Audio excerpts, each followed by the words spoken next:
प्रधानमंत्री नरेंद्र मोदी अब इस वक्त क्या बोले हैं वो आपको बताते हैं। तीसरी बार प्रधानमंत्री पद का कार्यभार संभालने के बाद प्रधानमंत्री ने क्या कहा है वो आपको सुनाते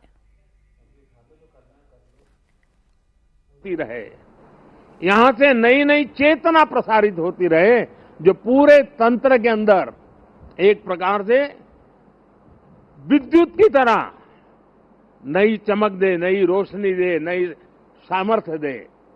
और मेरी कोशिश रही है कि पीएमओ ये सेवा का अधिष्ठान होना चाहिए, पीएमओ ये पीपल्स पीएमओ होना चाहिए, ये मोदी पीएमओ नहीं हो सकता है।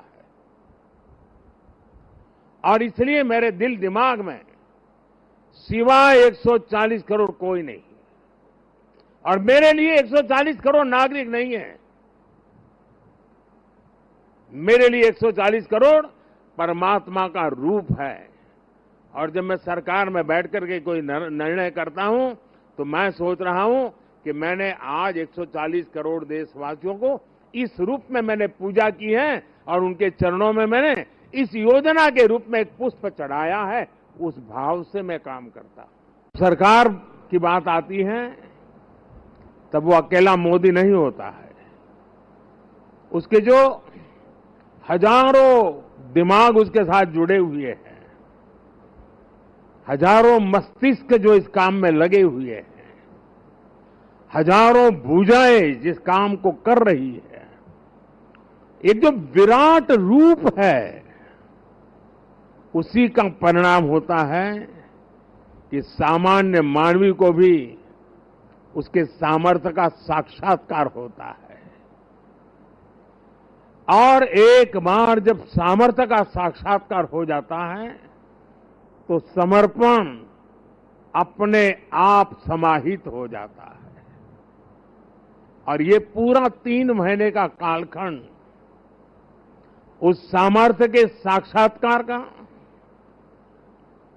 उस सामर्थ्य के प्रति समर्पण के भाव का, और उस समर्पण के अंदर नए संकल्पों की ऊर्जा जुड़ी हुई थी, जिसका परिणाम है कि आज हम फिर एक बार देश की सेवा के लिए प्रशस्त हो रहे हैं। हम वो लोग नहीं हैं कि जो इतने बजे ऑफिस शुरू होता है, इतना बजे पूरा होता है, हम वो लोग नहीं है।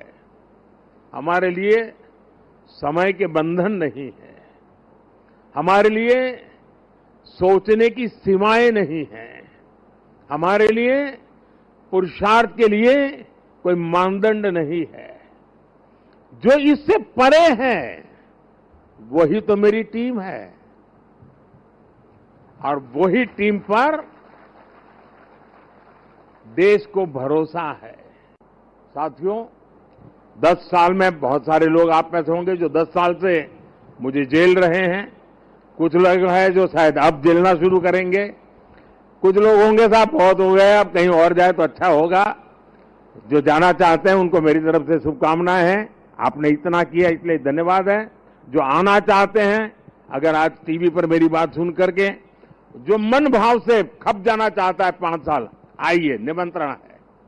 और हम मिल करके दोस्तों एक ही लक्ष्य, नेशन फर्स्ट, एक ही इरादा, 2047 विकसित भारत। और मैंने पब्लिकली कहा है मेरा पल पल देश के नाम है, और मैंने ये भी वादा किया है देश को 24/7 फॉर 2047। मुझे वो टीम से अपेक्षाएं हैं, मैं मेरी टीम से चाहता हूं, और उसमें भी मैंने मिला हुआ काम समय से पूरा कर दिया, मुझे मिला हुआ काम गलती के बिना कर दिया।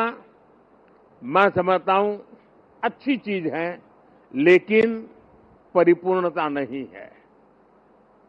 मैंने उसमें वैल्यू एडिशन क्या किया, मैंने पूरा किया लेकिन ज्यादा अच्छे से पूरा किया। मैंने पूरा किया लेकिन आगे अब किसी के सर पे बोझ नहीं रहेगा, इतना मैंने करके रखा है। अगर हमारा भाव है, हर चीज में वैल्यू एडिशन, हर चीज में क्वालिटी अपग्रेडेशन, तो मुझे पक्का विश्वास है दोस्तों कि हम 5 साल के भीतर भीतर जिस सपनों को और संकल्प को लेकर के चले हैं उसको हम परिपूर्ण कर सकते हैं। 10 साल का मेरा अनुभव है, जो तय किया उसको हम करके रहे हैं। तय भले मोदी ने किया, लेकिन करने वाले आप हैं, करके रहे हैं, हम सब मिलके करके रहे हैं। हम सबकी सामूहिक शक्ति का परिणाम है कि हमने एक कैटेगरी एजेंट के रूप में इसको काम किया है। आपको बहुत से लोग मिलेंगे व्यक्तिगत जीवन में, और खास करके टीनेज ग्रुप के जो लोग होते हैं उनसे अगर बात करेंगे, अगर उस समय क्रिकेट की सीजन चलती है तो उसका मन करता है यार एक अच्छा क्रिकेटर बन जाओ, दिमाग में रहता है यार क्रिकेटर बन जाना है। एक अच्छी मूवी बड़ी पॉपुलर हो गई तो फिर मन में करता है यार ये फील्ड अच्छा है, मैं एक्टर बन जाऊं, मैं इस पे चला जाऊं। उसी समय मान लीजिए चंद्रयान की घटना घटी है तो उसको लगता है यार ये फील्ड बहुत अच्छा है, साइंटिस्ट बन जाओ। और मान लीजिए 2 महीने के बाद क्रिकेट मैच आ गई तो उसको लगता है यार साइंटिस्ट वाला तो जरा मेहनती है, अच्छा करो अपन